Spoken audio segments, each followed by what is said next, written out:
সত্যি আমি এত বড় চুল সিরিয়াসলি আগে কখনো দেখিনি। আর হ্যাঁ, ও হলো শালিনী, ভীষণই মিষ্টি একটা মেয়ে, যে কিনা তার ছোট্ট পুচকুসোনার মুখে ভাতের অনুষ্ঠানের জন্য আমাকে সেদিন বুক করেছিল। আর এটা একটা ছিল পুরো দিনের বেলার মেকআপ, আর আমরা ভোরবেলা চলে গেছিলাম ওকে সাজাতে। আর ও দেখে নিচ্ছিল ওকে সাজানোর পরে কেমন লাগছে। তো যাই হোক, দেখো ওকে সাজানোর পরে সত্যি মা লক্ষ্মীর মতো লাগছিল।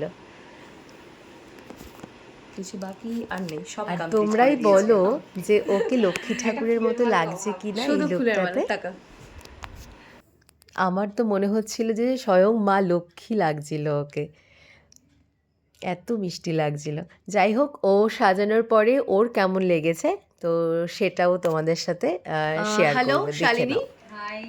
তো তোমার আজকে ছেলের অন্নপ্রাশন, তো তুমি আজকে আমার থেকে সেজেছো, তো কিরকম লাগলো সেজে একটু জানো। আমি পারমিতাদির কাছে আজকে প্রথমবার বুকিং করেছিলাম।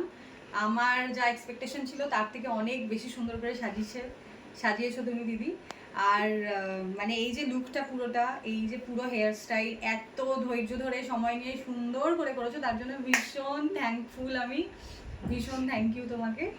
আবার বুকিং তো ডেফিনেটলি করবো। আবার দেখি নেক্সট আমার কি অকেশন আসে। একদম একদম। আর তোমাকেও তো ভীষণ ভীষণ আর হ্যাঁ, মিষ্টি লাগছে তোমরা ওর লুকটাতে। মুখ থেকেই আর শুনে ভীষণ নিলে মিষ্টি মেয়ে তুমি। ও খুব, খুব সাজানোর ভালো পরে থেকো সব ওর সময়। নিজের কেমন লেগেছিল ঠিক আছে, সেটাই ও okay, বলছিল। চলো, টাটা। তো যাই হোক, আবার দেখা আবারও একদম দেখা দেখা হচ্ছে হবে, আমাদের একদম নেক্সট দেখা কোনো হবে। ব্লগে। একদম। চলো।